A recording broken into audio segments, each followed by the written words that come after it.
International tourist circuit पे ले ले और उसको धन्यवाद अध्यक्ष महोदय। मैं हमेशा ये कहता हूं कि इस पार्लियामेंट में आपने जो एक नई दशा और दिशा दी है वो मेरे लिए एक नया अनुभव है कि अध्यक्ष के नाते आप पार्लियामेंट शुरू करते हैं और आप हमेशा प्रयास करते हैं कि इसकी समाप्ति भी आप ही करें। ये जो बजट है सप्लीमेंट्री डिमांड्स ऑफ ग्रांट्स, केवल 6 पॉइंट कहूंगा। हम आप सांसद बने, आप वहां राजस्थान में वर्षों तक राजनीति करते रहे, लेकिन क्या हालात था, कांग्रेस ने क्या हालात पैदा कर दिया था। किसानों को सही समय पर खाद नहीं मिलता था, और खाद यदि मिलता था तो उसकी ब्लैक मार्केटिंग होती थी, लाठी खाना पड़ता था, गोली खाना पड़ता था, रैक नहीं पहुंचता था, रेलवे वहां नहीं पहुंचती थी। इस बजट में सप्लीमेंट्री डिमांड्स ऑफ ग्रांट्स में जो सबसे बड़ा है कि जो फर्टिलाइजर सब्सिडी है स्पीकर महोदय, वो अपने आप में एक बड़ा चीज है कि फर्टिलाइजर सब्सिडी में माननीय प्रधानमंत्री जी ने ये तय कर दिया है कि किसी कीमत समय 5 मिनट और बढ़ाया जाता है। जी जी, धन्यवाद सर। 8:10 मिनट 5-7 मिनट 2-1 मिनट और। जी जी सर, आप ये समझें कि उनकी जो की हुई कारगुजारी थी, उनका जो किया हुआ भ्रष्टाचार था, उस पर लगाम लगाने के लिए माननीय प्रधानमंत्री जी ने नीम कोटेड यूरिया और इसके बाद जो पूरी इंटरनेशनल लॉबी है, चाहे वो फॉस्फेट खरीदे, नाइट्रेट खरीदे, जिंक खरीदे, जिसकी कि अपने यहां कमी है, उससे दाम नहीं बढ़े, उसके लिए माननीय प्रधानमंत्री जी आउट ऑफ द वे जाकर किसानों के लिए, जो किसानों की बात करते हैं, उनके लिए एक बड़ा सवाल है कि उन्होंने जो है फर्टिलाइजर सब्सिडी दी। दूसरा बात जो जगदंबिका पाल जी कह रहे थे, इतने वर्षों से भारत 1947 में स्वतंत्र हुआ, 55 साल 60 साल तक कांग्रेस राज करती रही। किसानों को उसने केवल एक लॉलीपॉप दिया। किसानों को जब वो मरने लगे, जब आत्महत्या करने लगे, तो उसके लिए कहा कि हम कृषि लोन माफ कर देंगे। लेकिन माननीय प्रधानमंत्री जी ने ऐसा इनिशिएटिव लिया कि किसानों को आत्महत्या करने के लिए मजबूर नहीं होना पड़े, और उसके लिए उन्होंने किसान सम्मान निधि दिया, जो कि माननीय कह रहे थे, और इसमें इस बजट में इसका जिक्र। तीसरा जो महत्वपूर्ण है सर, सभी कहते हैं कि जो स्टेट है हिमालयन स्टेट, जम्मू कश्मीर का क्या होगा, उत्तराखंड का क्या होगा, हिमाचल का क्या होगा, नॉर्थ ईस्ट का क्या होगा। इस बजट में केवल मैं सप्लीमेंट्री डिमांड्स ऑफ ग्रांट्स में हूं सर। 370 और 35A के कारण जम्मू कश्मीर में हमारा कानून लागू नहीं होता था, वहां के यहां इंडस्ट्री नहीं आती थी, हिमाचल में इंडस्ट्री नहीं आती थी, उत्तराखंड में इंडस्ट्री नहीं आती थी। माननीय अटल बिहारी वाजपेयी जी ने उसके लिए कुछ नीतियां तय की। इस बजट में मैं वित्त मंत्री जी का और उनके माध्यम से माननीय प्रधानमंत्री जी का को बधाई देना चाहता हूं कि इस बजट में उन्होंने 1000 करोड़ रुपया केवल इस हिमालयन राज्य के लिए दिया, जिसके कारण की सुविधाएं बढ़ेंगी। चौथा सर, बहुत बातें होती है, नक्सलवाद है, विकास नहीं है, अटक से कटक तक किसी जमाने में भारत एक हुआ करता था, लेकिन कांग्रेस की नीतियों के कारण पशुपति से लेकर तिरुपति तक एक नक्सलवाद का पूरा कॉरिडोर था, जिसमें कि हम और यहां ललन जी बैठे हुए हैं, ये पूरे हम लोग नक्सलवाद से जो है प्रभावित रहे।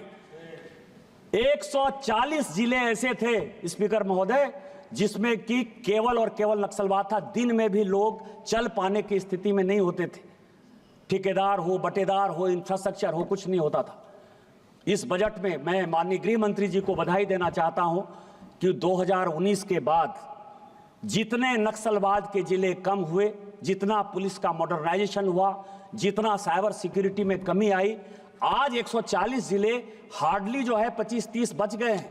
और उनका टारगेट है माननीय प्रधानमंत्री जी का, जैसे टीबी मुक्त भारत का कल हम लोगों ने जब मैच खेला, जिसका उद्घाटन करने आप खुद गए थे स्पीकर महोदय, उसी तरह से उनका टारगेट है कि 2025 के बाद कोई भी एक भी जिला नक्सलवाद से जो है प्रभावित नहीं रहेगा, सारे नक्सलवादियों का सफाया हो जाएगा। और उसके लिए इस बजट में तकरीबन 4000 करोड़ का जो है प्रावधान किया गया है। आप बजट की बात करते हैं कि सप्लीमेंट्री डिमांड्स आ गया। मैंने इसी हाउस में सर 2009 से 2014 तक इन कांग्रेस की सरकार को देखा। बजट एस्टीमेट कुछ होता था, रिवाइज एस्टीमेट कुछ होता था, और एक्चुअल एक्सपेंडिचर जो है कुछ होता था। बीईआरई और एई में इतने जमीन आसमान का फर्क था, केवल लॉलीपॉप दिखाते थे सर। एक इंफ्रास्ट्रक्चर का प्रोजेक्ट चलता था, मैं अपने यहां की बात कर रहा हूं, कि एक रेल लाइन बन रही थी सर मंदार हिल से हसदिया होते हुए दुमका। 1995 में उसका शिलान्यास हुआ, 1995 में, और उसका उद्घाटन जो है माननीय प्रधानमंत्री जी ने 2018 में किया। 2014 में जब वो बन गए माननीय प्रधानमंत्री, तो उन्होंने उसका उद्घाटन किया। 4 साल पैसा दिया केवल लॉलीपॉप कि इस साल हम लैंड एक्वायर कर रहे हैं, दूसरे साल हम पटरी बिछा रहे हैं, तीसरे साल 1 किलोमीटर पटरी बिछाएंगे, 2 किलोमीटर। इन चीजों से छुटकारा पाने के लिए एक जो नीति आयोग बना है और जो प्रधानमंत्री जी की मॉनिटरिंग है, उसके लिए भी इस बजट में जो है पैसा दिया गया है कि सारे प्रोजेक्ट समय से पूरे हों, भारत सरकार का पैसा उसमें खर्चा नहीं हो, और जो लॉलीपॉप देने की संस्कृति कांग्रेस की थी वो कैसे खत्म हो, इस बजट में प्रावधान है। इसके बाद स्पीकर महोदय, बड़ी चर्चा चलती है पड़ोसियों के साथ हमारे कैसे संबंध है। बार बार कांग्रेस के लोग जो है इस पर क्वेश्चन उठाते रहते हैं। सप्लीमेंट्री डिमांड्स ऑफ ग्रांट्स पे बात करते हुए यदि ये बात करते कि हम कर क्या रहे हैं, इस बजट में एक बड़ा हिस्सा हमने किसको दिया है? हमने मॉरिशस के साथ हमारे संबंध कैसे होंगे, मॉरिशस को पैसा दिया है हमने, मालदीव को पैसा दिया है हमने, श्रीलंका को पैसा दिया है हमने, भूटान को पैसा दिया है हमने, नेपाल को पैसा दिया है हमने, और लैटिन अमेरिकन कंट्री जिसके साथ कि हमको व्यापार करना है। करंट अकाउंट डेफिसिट की आप बात करते हैं कि करंट अकाउंट डेफिसिट हो गया, ट्रेड डेफिसिट हो गया, नए नए मार्केट। जो बातें जगदम्बिका पाल जी ने कही कि चाइना के हटने के बाद, कोरोना के बाद पूरी दुनिया, बांग्लादेश में जो इस तरह का टर्मोइल आया है, इसके बाद पूरी दुनिया मैन्युफैक्चरिंग के लिए भारत की तरफ आना चाहती है। भारत की तरफ आना चाहती है तो भारत का कैसे विकास होगा? 2 चीजों के कारण विकास होगा। उन लोगों के साथ हमारा संबंध कैसा हो? संबंध यदि होगा, यदि श्रीलंका आज ऋण में परेशान है, ऋण के कारण पूरी दुनिया उसके तरफ देखने को तैयार नहीं है, तो हम उसको पैसा देंगे, हम उसको समर्थन करेंगे, तब तो चाइना नहीं आएगा। मालदीव ने हमारे साथ संबंध खराब किया, लेकिन मालदीव के साथ हमने अच्छे संबंध बनाए। उस संबंधों का प्रतिफल यह है कि राष्ट्रपति खुद आए, और राष्ट्रपति आने के बाद उन्होंने कहा कि नहीं, भारत के साथ हमारा संबंध होना चाहिए। और इस बजट में जो है एक बड़ा हमने खर्चा किया है। इसके अलावा मैं आपको बताऊं कि हमारे यहां गंगा पर जो है बंदरगाह बना है। कभी लोगों ने कल्पना किया था कि गंगा पर भी ट्रेड हो सकता है, गंगा पर बंदरगाह हो सकता है, ब्रह्मपुत्रा पे बंदरगाह हो सकता है। आपको मार्केट क्या चाहिए? मार्केट ये चाहिए कि नॉर्थ ईस्ट जो आपसे अलग है, मेन लैंड से जो नॉर्थ ईस्ट अलग है, यदि हमको सिंगापुर जाना है, मलेशिया जाना है, इंडोनेशिया जाना है, फिलीपींस तक जाना है, तो भारत को मनीला के साथ रोड से जोड़ना पड़ेगा। कभी आपने सोचा है कि 2014 के बाद माननीय प्रधानमंत्री जी ने क्या किया? अभी रक्सौल से हल्दिया, जो अभी इस बजट में अनाउंस किया स्पीकर महोदय, माननीय वित्त मंत्री जी ने, कि बक्सर से जो है रक्सौल से हल्दिया बनेगा, या और बक्सर से जो है भागलपुर तक रोड बनेगा। कभी सोचा है कि ये क्यों बना? ये स्ट्रेटेजिक चीज है।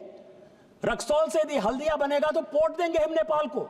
नेपाल को यदि पोर्ट देंगे तो नेपाल जो आज चाइना के साथ जाने की कोशिश कर रहा है, वो हमारे साथ जुड़ेगा।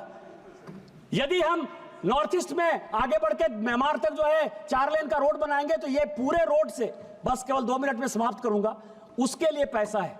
मेरा ये कहना है सर कि ये माननीय प्रधानमंत्री जी के नेतृत्व में जो माननीय वित्त मंत्री जी सप्लीमेंट्री डिमांड्स ऑफ ग्रांट्स लेकर आई है, ये हरि अनंत, हरि कथा अनंता है।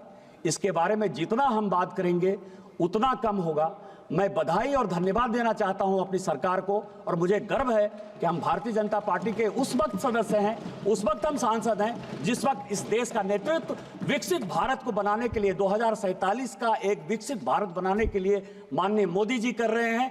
मोदी जी का कार्यकर्ता और सांसद होने का मुझे गर्व है, और मैं बधाई और धन्यवाद देना चाहता हूं वित्त मंत्री जी को कि आप बहुत अच्छा सप्लीमेंट्री डिमांड्स ऑफ ग्रांट्स लेकर आई हैं। आपने मुझे वक्त दिया सर। इन्हीं शब्दों के साथ जय हिंद, जय भारत। हनुमान बेनीवाल जी, सप्लीमेंट्री ऑफ ग्रांट पे बोलना। अध्यक्ष महोदय,